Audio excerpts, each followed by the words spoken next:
Al Muslimun TV.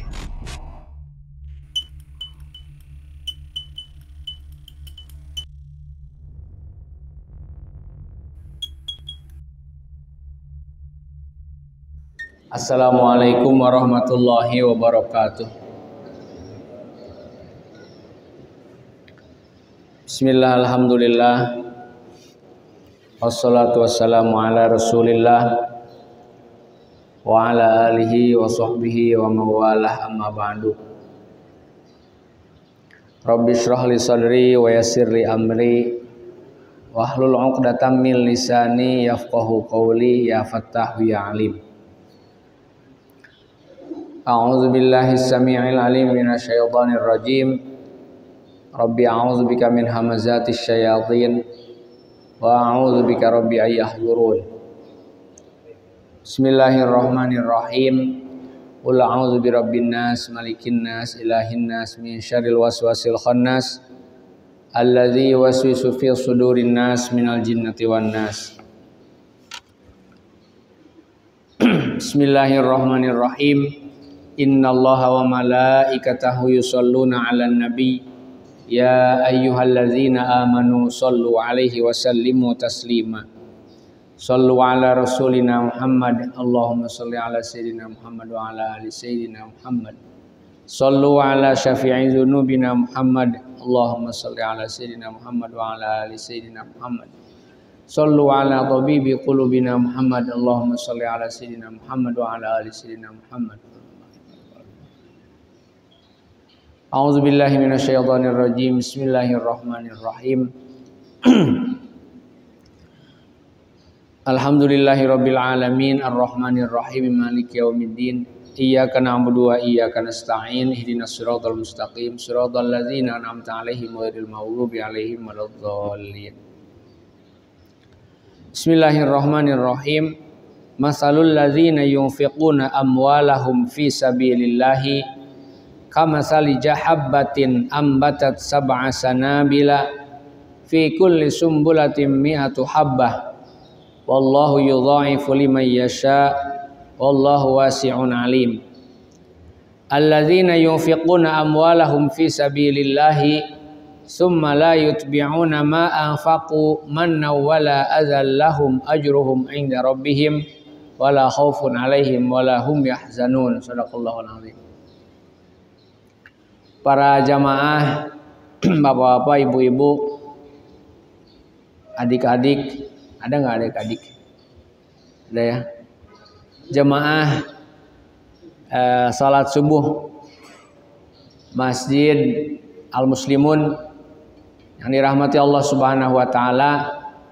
Mudah-mudahan Allah Subhanahu wa taala mengabulkan, menerima salat subuh berjamaah yang barusan telah kita laksanakan, dan juga berbagai macam amal soleh yang telah kita laksanakan di bulan suci Ramadan ini.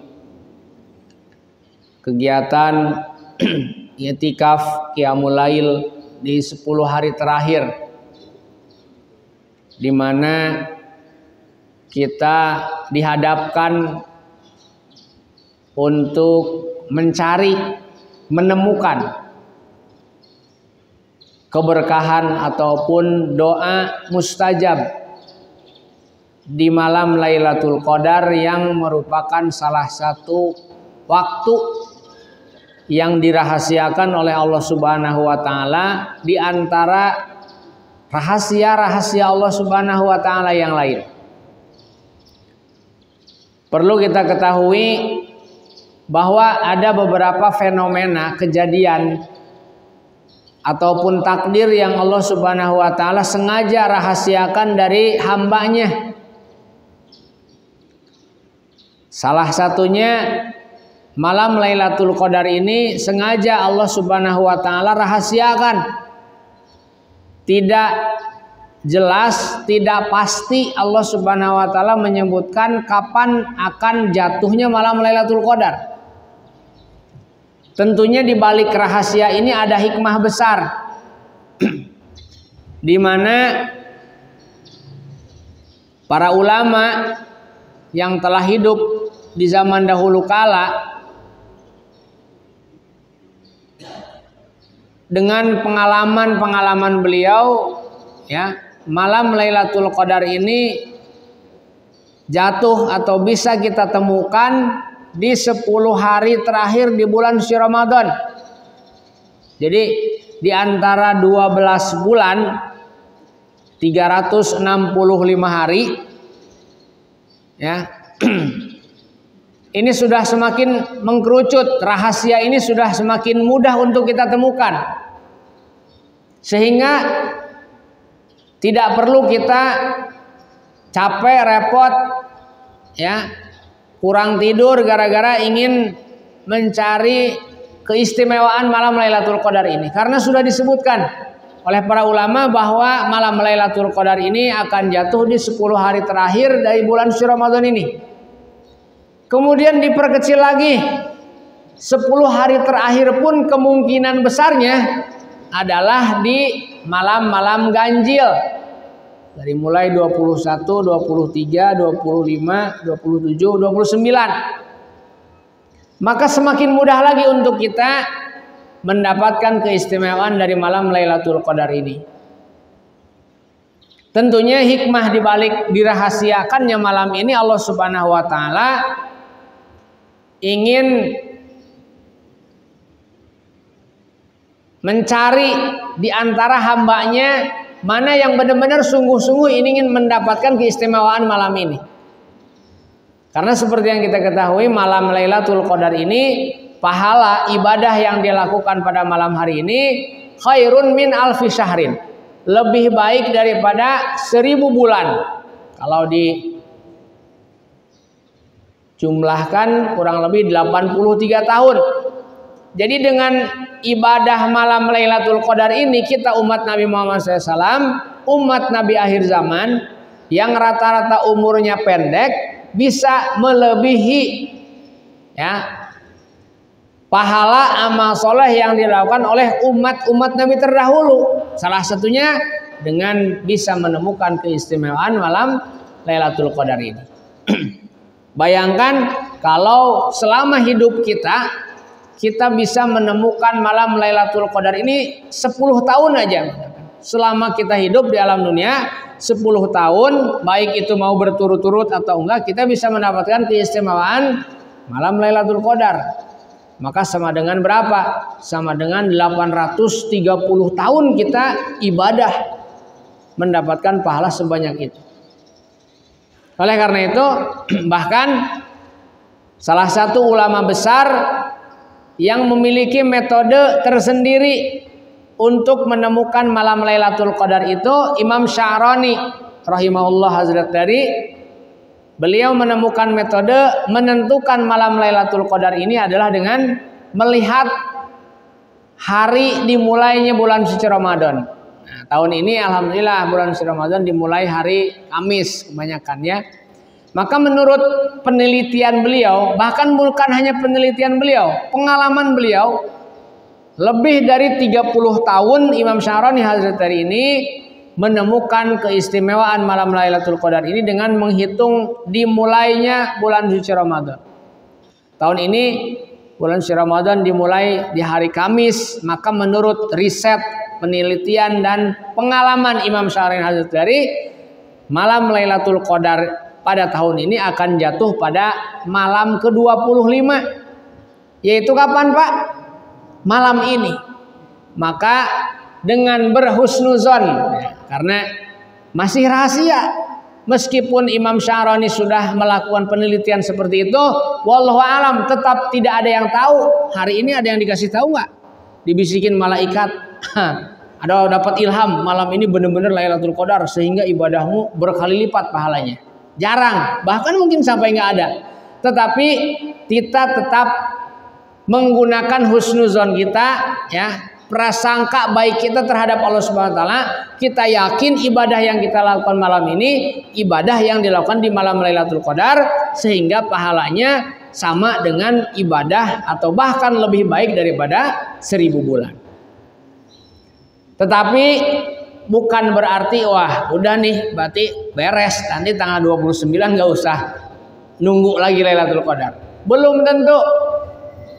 Bisa saja sebenarnya tahun ini tanggal malam 29 Lailatul Qadar. Maka satu malam ganjil lagi yang harus kita hidupkan untuk bisa mendapatkan keutamaan dari malam Lailatul Qadar ini. Para jamaah sekalian yang dirahmati Allah Subhanahu wa taala, insyaallah tema kita pada pagi hari ini sebenarnya bukan itu, tetapi dalam rangka kita menyemangati, memotivasi diri saya pribadi terutama dan jemaah sekalian untuk bersama-sama semangat di masjid yang sangat luar biasa, megah, adem, jamaahnya luar biasa. Sholat subuh bisa sampai 10 saf, ibu-ibunya 5 saf. Ya, kurang lebih ada 200-300 orang di antara kita. Mudah-mudahan di antara kita ada yang doanya diijabah oleh Allah Subhanahu wa taala. Dan setiap kebaikan yang dipanjatkan oleh doa tersebut bukan hanya akan didapatkan oleh orang yang berdoa, tetapi oleh saudara muslim yang juga ada di samping dia yang ikut berjamaah sholat subuh pagi hari ini. Amin ya rabbal alamin. Para jamaah sekalian, tema kita pada pagi hari ini adalah infak ataupun berjihad di jalan Allah Subhanahu wa taala dengan harta. Kenapa kita mengangkat tema ini pada kesempatan pagi hari ini? Karena seperti yang kita ketahui bahwa 10 hari terakhir ini juga merupakan kesempatan untuk kita juga selaku umat muslim memperlihatkan, menunjukkan solidaritas kita, kepedulian kita terhadap saudara kita sesama muslim. Oleh karena itu Allah Subhanahu wa taala juga mewajibkan ya ditunaikannya zakat fitrah, ditunaikannya zakat harta, zakat mal, ditunaikannya infak sedekah terbaik di bulan yang baik, yaitu di bulan suci Ramadan ini, terutama di 10 hari terakhir. Maka insyaallah kita akan bersama-sama membahas mengenai tema infak di jalan Allah Subhanahu wa taala. A'udzubillahi minasyaitonirrajim. Bismillahirrahmanirrahim. Para Bapak Ibu sekalian, banyak ayat Al-Qur'an, hadis Rasulullah SAW yang menjelaskan mengenai pentingnya kita berinfak sedekah di jalan Allah Subhanahu wa taala. Jalan Allah Subhanahu wa taala itu di mana, Pak? Jalan Allah Subhanahu wa taala itu tempat yang mana di sana diselenggarakan, dijalankan, dilakukan, dilaksanakan syiar agama Allah Subhanahu wa taala. Di mana? Di masjid. Di mana? Di madrasah. Di mana? Di pesantren. Di mana? Di rumah yatim. Karena di tempat-tempat inilah sholat 5 waktu dijalankan. Pembacaan Al-Quranul Karim yang merupakan kitab suci mukjizat terbesar Nabi kita Nabi Muhammad SAW dibacakan, diperdengarkan, dilantunkan, diajarkan. Tempat di mana sunnah-sunnah Rasul diamalkan. Di mana? Di masjid, di pesantren, di rumah yatim, di madrasah, di majelis taklim.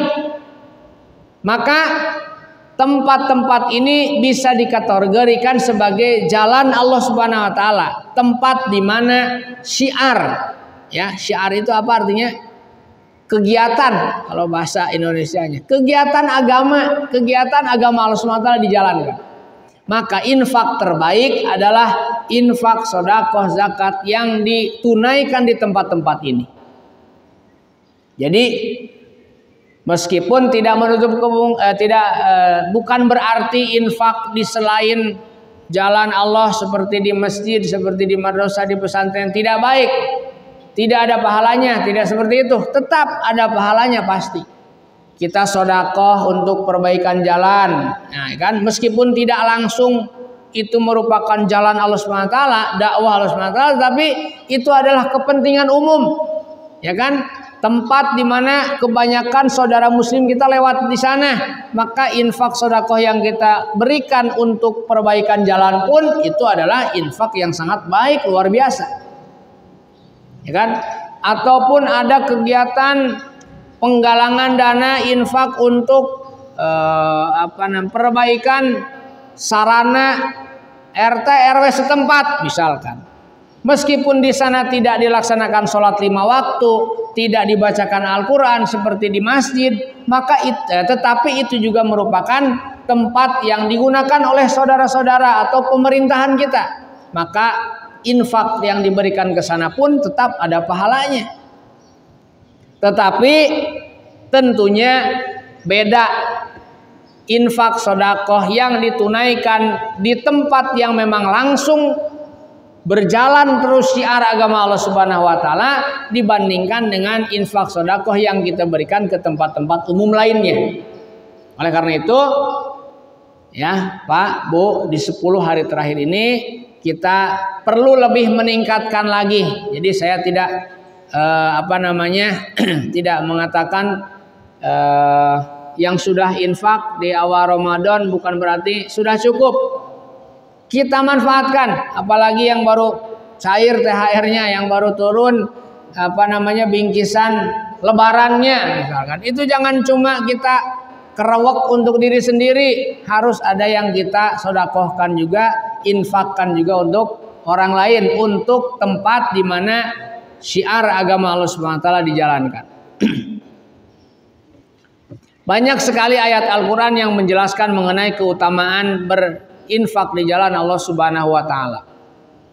Sebelum kita membahas ayat demi ayat yang menjelaskan mengenai keutamaan berinfak sedekah di jalan Allah Subhanahu wa taala, saya akan membacakan dulu ayat Al-Qur'an yang menyatakan bahwa Allah Subhanahu wa taala berfirman, astagfirullah.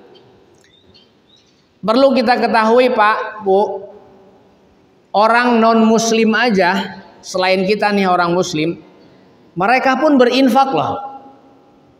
Mereka pun mengumpulkan dana, mereka pun satu sama lain saling membantu untuk menjayakan, mendukung agama mereka. Ada ayat Al-Qur'annya.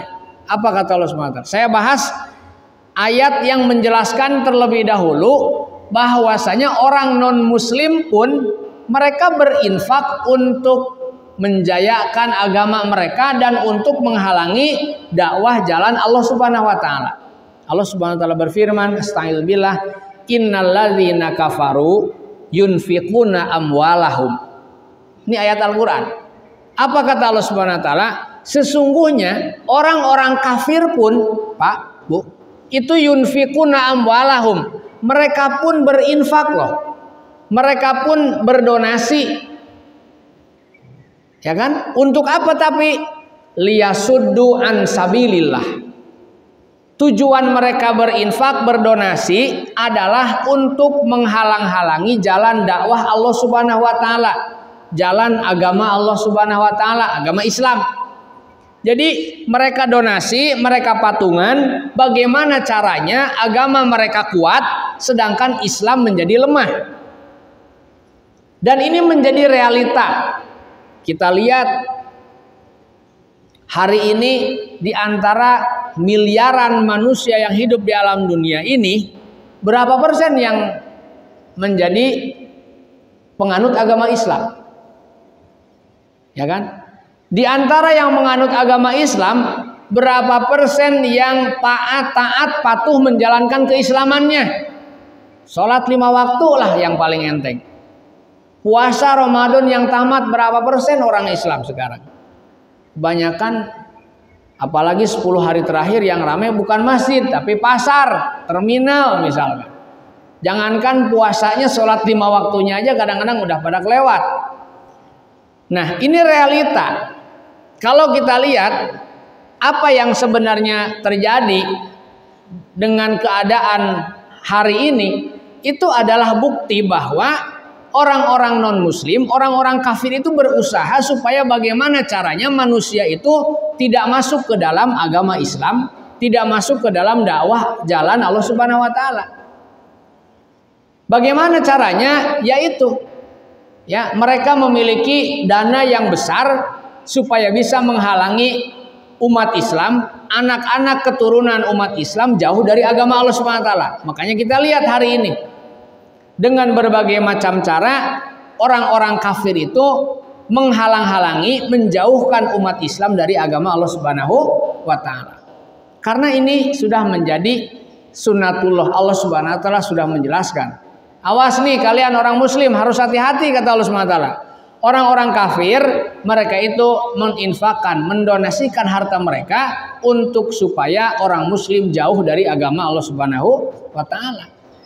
Makanya kita lihat dari tontonan, dari pakaian, dari minuman, bagaimana caranya orang-orang kafir ini memasukkan makanan, minuman, tontonan yang bisa menjauhkan umat Islam dari agamanya.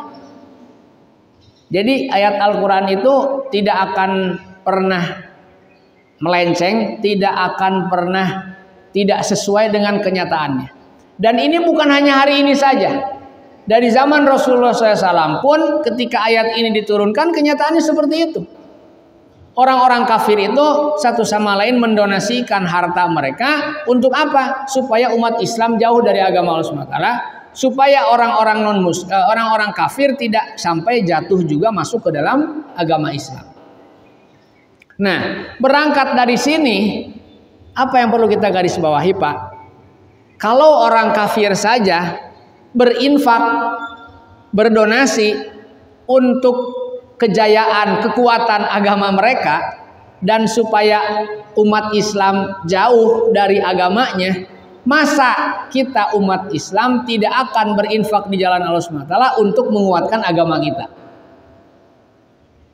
Jadi penting kita ketahui, kalau kita diajak infak sedekah di jalan Allah SWT, ya jangan sampai kita berpikir dikit-dikit infak, dikit-dikit sedekah misalnya. Kita harus berpikir, wah, orang non muslim aja ternyata mereka donasi untuk agama mereka supaya orang muslim juga jauh dari agama Allah SWT. Nah, oleh karena itu setelah kita mengetahui ayat ini, maka kita harus semakin termotivasi untuk melakukan infak sedekah kita itu benar-benar di jalan Allah Subhanahu wa taala. Terutama kesempatan kita menunaikan zakat fitrah, zakat harta kita di 10 hari terakhir di bulan suci Ramadan ini. Kemudian Allah Subhanahu wa taala berfirman menjelaskan mengenai keutamaan berinfak di jalan Allah Subhanahu wa taala ini, masalul ladzina yunfiquna amwalahum fi sabilillah. Perumpamaan. Ini perumpamaan nih. Hanya untuk menumbuhkan semangat infak di jalan Allah Subhanahu wa taala, Allah Subhanahu wa taala memberikan perumpamaan. Jadi Pak, Bu, di antara 6.666 ayat Al-Quranul Karim, Allah Subhanahu wa taala di antaranya berfirman atau menyimpan ataupun mewahyukan ayat-ayat yang merupakan misil, perumpamaan. Di antaranya kan ayat Al-Quran itu dibagi, Pak. Ada ayat yang merupakan perintah, 1000 ayat. Ada ayat yang merupakan larangan, ya, larangan berzina, larangan minuman keras, larangan mencuri, larangan menyakiti orang lain. Itu 1000 ayat. Ya, di berbagai macam surat terpisah itu Allah Subhanahu wa taala wahyukan ataupun siratkan dalam kitab suci Al-Quran ini. Ada juga ayat yang menjelaskan kisah-kisah Nabi terdahulu. Jadi Nabi Muhammad SAW ketika diwahyukan Al-Quran ini tergantung dengan asbab nuzulnya, kebutuhan beliau ketika itu Allah Subhanahu wa taala menurunkan ayat.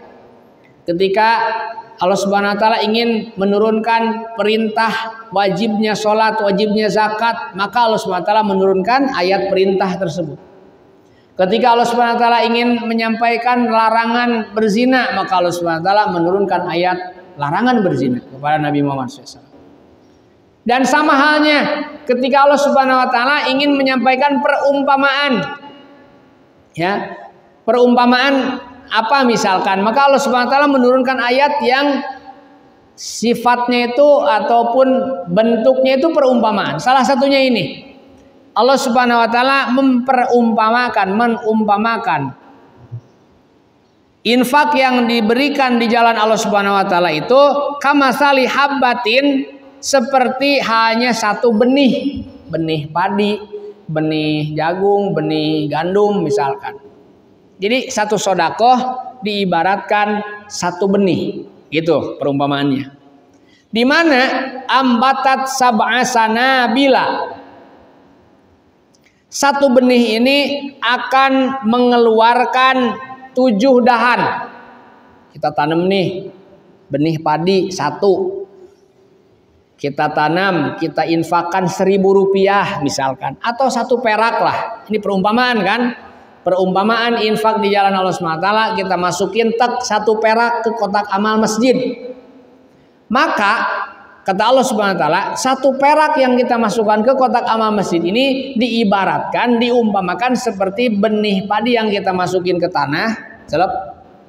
Setelah beberapa hari kemudian atau minggu mungkin ya, dia akan mengeluarkan ambatat sab'a sanabila, dia akan mengeluarkan 7 dahan. 7 dahan lah ya, 7 dahan. Jadi 1 perak itu akan mengeluarkan 7 perak. Jadi benihnya 1, sekarang dahannya keluar 7. Kemudian fi kulli sumbulatin, di setiap dahan yang keluar dari 1 benih tadi akan keluar mi'atu habbah, 100 biji padi baru. Ini Al-Quran yang mengatakan 1 benih padi yang kita tanam akan mengeluarkan 7 dahan. Dari setiap dahan akan keluar 100 biji padi baru. Sekarang kita cocokkan, kita masukkan dengan 1 perak yang kita masukkan ke infak sedekah, itu akan menjadi 7 perak.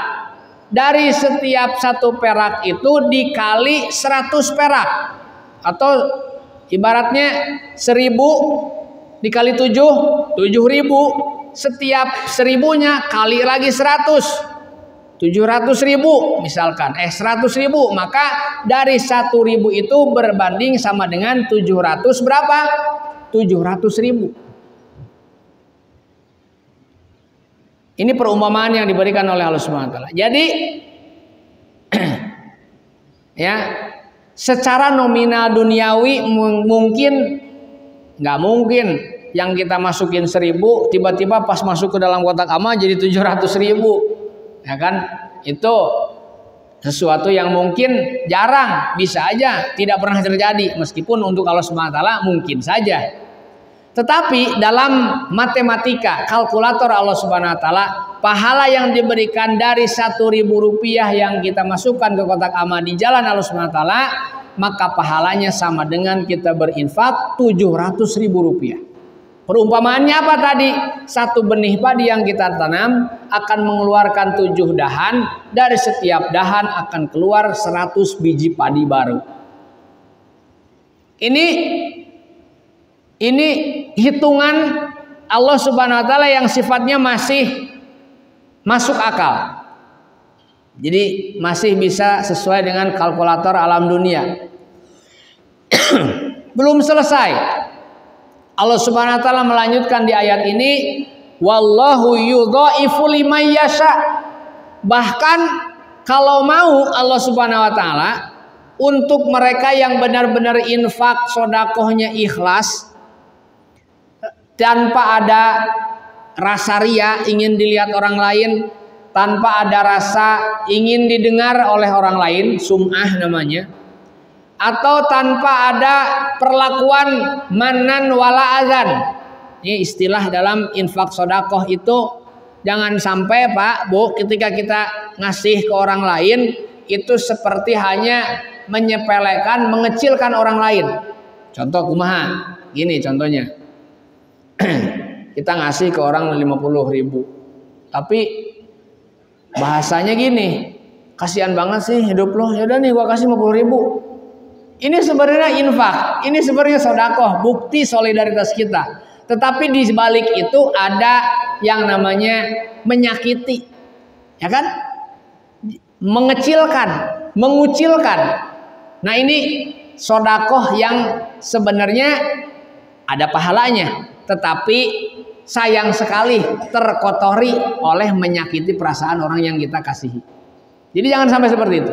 Nah, infak sodakoh yang diberikan dengan ikhlas, tanpa ada riya, tanpa ada sum'ah, tanpa menyakiti orang yang kita kasihi, Allah Subhanahu wa taala berkuasa, ya, bisa saja melipat gandakan pahalanya itu semau Allah Subhanahu wa taala. Wallahu yudhaifu liman yasha.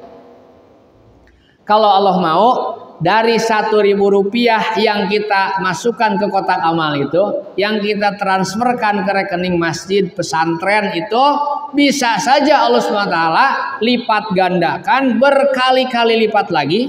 1.000 bukan jadi 700.000 pahalanya, 1.000 bisa jadi kali 1 juta, 1 miliar, 1 triliun.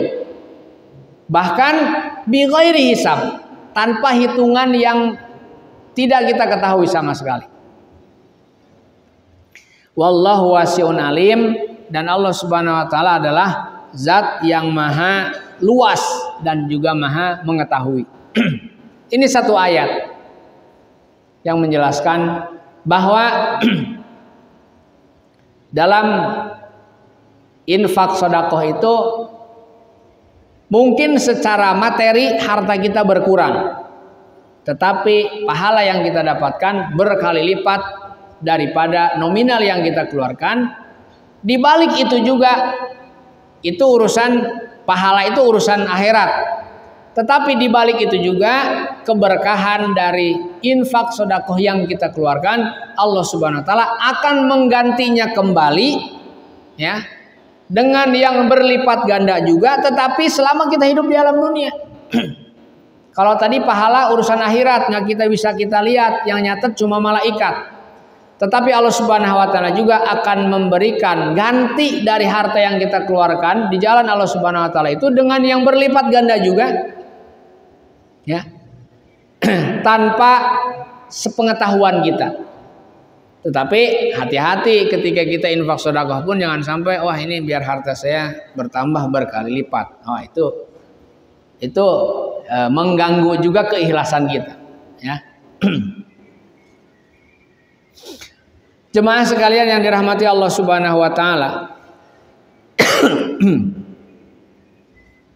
Kemudian di ayat yang lain Allah Subhanahu wa taala juga berfirman, "Astagfirullah, ya ayyuhalladzina amanu anfiqu min thayyibati ma kasabtum wa mimma akhrajna lakum minal ardi."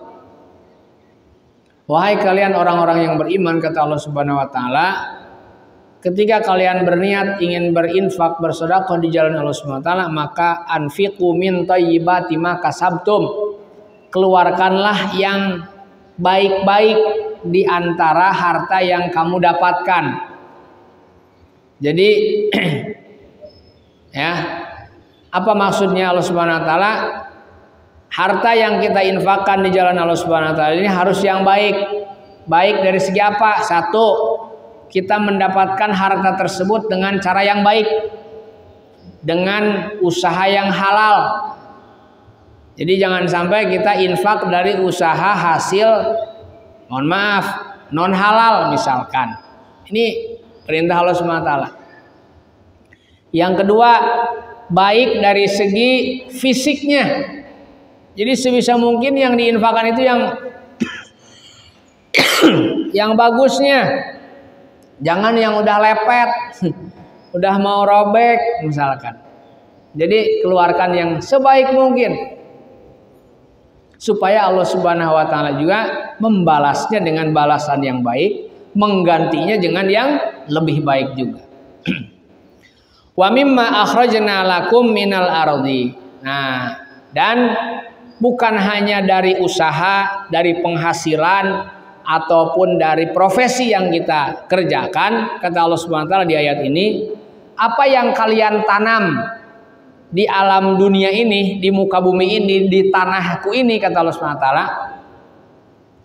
Terutama ini khusus untuk para petani yang nanam padi, nanam jagung, nanam gandum, atau nanam apa aja lah yang ditanam di muka bumi, sayuran. Kata Allah Subhanahu wa taala, keluarkan juga infak sedekahnya, panen padi, apalagi kalau sudah sampai nisab zakat pertanian, wah itu wajib. Itu wajib hukumnya zakat. Tetapi meskipun tidak sampai ke nisab, ya, sekalinya kita habis panen nih, kalau di Bogor panen apa? Panen talas ya. Habis panen talas, nggak nyampe nisab atau bahkan ya talas juga kan bukan salah satu harta yang harus diwazakatin karena bukan jadi makanan pokok ya. Kita tetap makannya nasi. Nasi dari apa? Dari padi. Nggak apa-apa. Meskipun zakatnya tidak wajib, ketika kita panen talas, maka harus ada yang kita keluarkan sebagai infak dan sedekahnya. Allah Subhanahu wa taala berkata, "Wa mimma akhrajna lakum minal ardi." Dari apa yang kalian keluarkan dari tanah, yaitu apa maksudnya? Yang kita panen dari ladang kita pun harus ada yang dikeluarkan sebagai infak sedekahnya. Usyur kalau dalam istilah lainnya itu usyur, artinya 1/10. Wala tayammamul khabisa minhu tunfiquna walastum bi akhidhihi illa an tughmidu fi.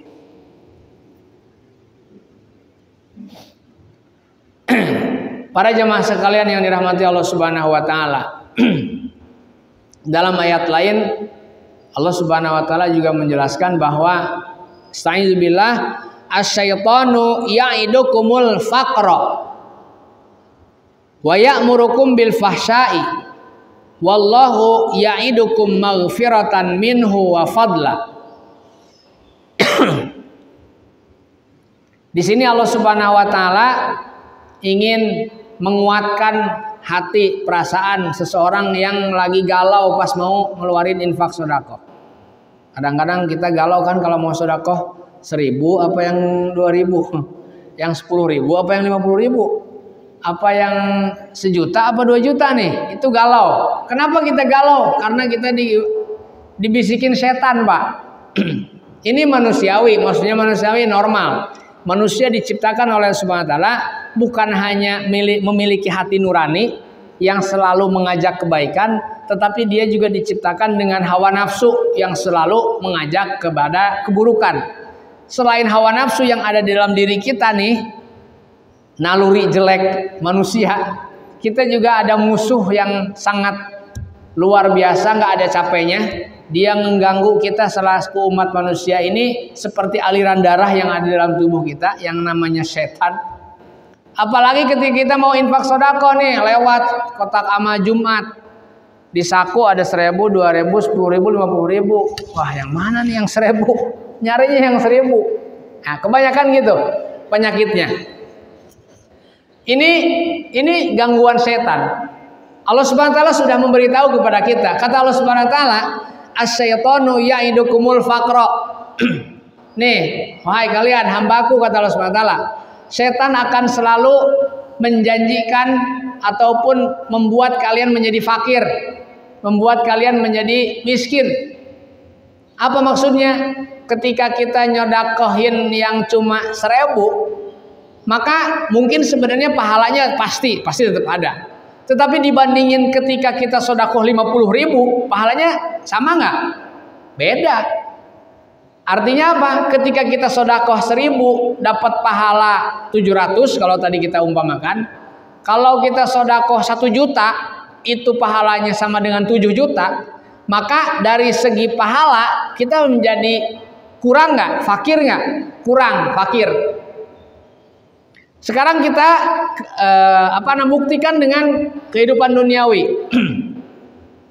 Allah Subhanahu wa taala akan membalas setiap infak sedekah yang kita berikan berlipat ganda atau bahkan mungkin sama dengan yang apa kita sedekahkan. Kalau kita sedekah 1.000, maka mungkin Allah Subhanahu wa taala akan menggantinya hanya menjadi 10.000. Tetapi kalau kita sedekahnya 1 juta, bisa saja Allah Subhanahu wa taala menggantinya dengan 10 juta. Nah, jadi ini adalah perang antara kita dengan hawa nafsu kita dan juga dengan setan yang selalu membisikin kita.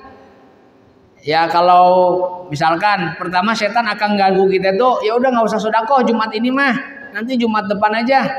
Atau bilangnya gimana? Jumat ini nggak usah sedekah, kan Jumat kemarin udah. Nah ini mereka tuh gini, ganggu kita kan.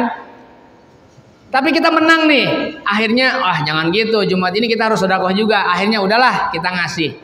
Tapi pas mau ngasih, setan nggak diem.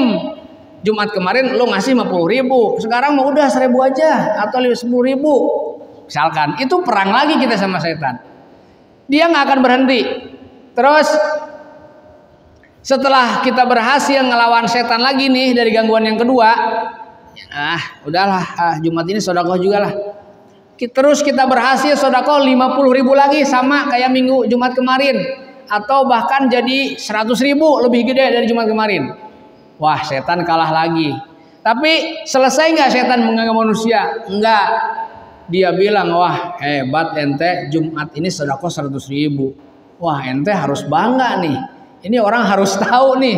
Ini harus didengar nih sama orang lain. Apalagi kalau infaknya 10 juta harus diumumin nih. Tuh kan? Jadi kecampur ria, kecampur sum'ah. Itulah setan. Sampai titik terakhir dia nggak akan berhenti. Bagaimana? Kalau kita gagal dari amal soleh itu berarti mereka udah menang ronde pertama. Kalau kita menang ronde pertama, kita melakukan amal soleh itu, dia bagaimana caranya? Amal soleh itu tidak akan murni ikhlas, tetapi tercampur dengan penyakit-penyakit yang akan mengotori amal soleh kita. Itulah setan. Jadi setan itu akan apa katanya? Ya'idukumul faqra, akan membuat kita fakir, ya kan? Fakir dari rahmat Allah Subhanahu wa taala, fakir dari pahala, fakir dari balasan dari Allah Subhanahu wa taala. Wa ya'murukum bil fahsya'i, dan dia akan selalu memerintahkan manusia untuk berbuat keji. Kayak tadi, ngasih ke sesama saudara muslim, atau mohon maaf mungkin ke pengemis.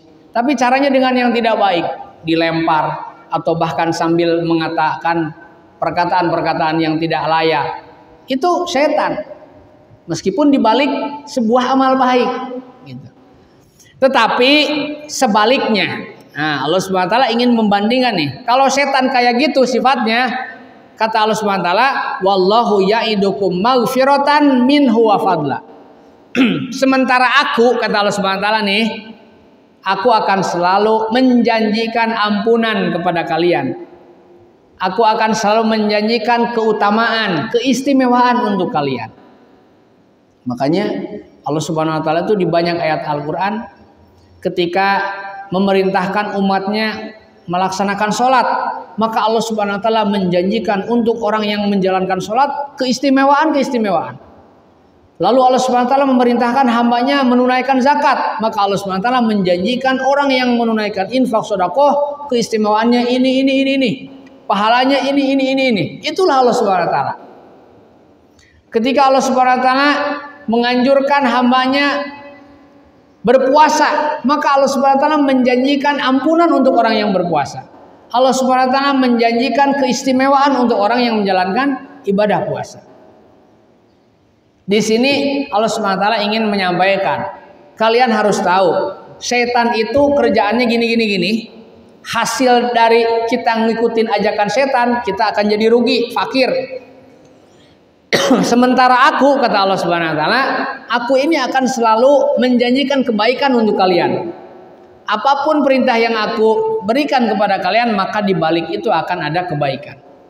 Karena tidak semata-mata Allah Subhanahu wa taala memerintahkan sebuah kewajiban, kecuali pasti di balik itu akan ada manfaat, hikmah dan kebaikan untuk kita, baik untuk kehidupan duniawi ataupun untuk kehidupan ukhrawi kita. Para pendengar jamaah sekalian yang dirahmati Allah Subhanahu wa taala, mungkin cukup uraian kajian subuh pada kesempatan pagi hari ini. Mudah-mudahan ada manfaatnya.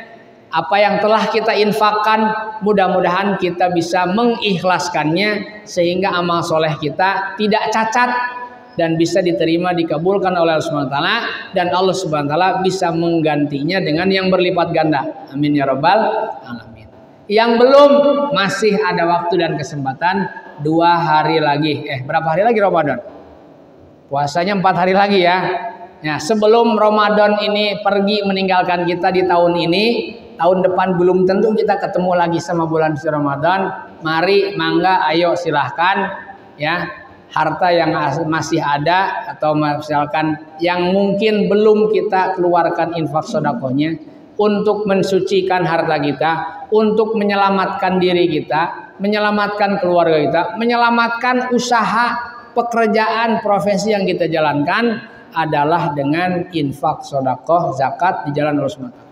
Karena naudzubillahi min dzalik, harta yang dititipkan oleh Allah Subhanahu wa taala kepada kita kalau tidak dikeluarkan infak sedekahnya sesuai dengan apa yang diperintahkan oleh Allah Subhanahu wa taala untuk para mustahiknya, Allah Subhanahu wa taala bisa saja mengambil harta tersebut dengan cara yang tidak kita inginkan.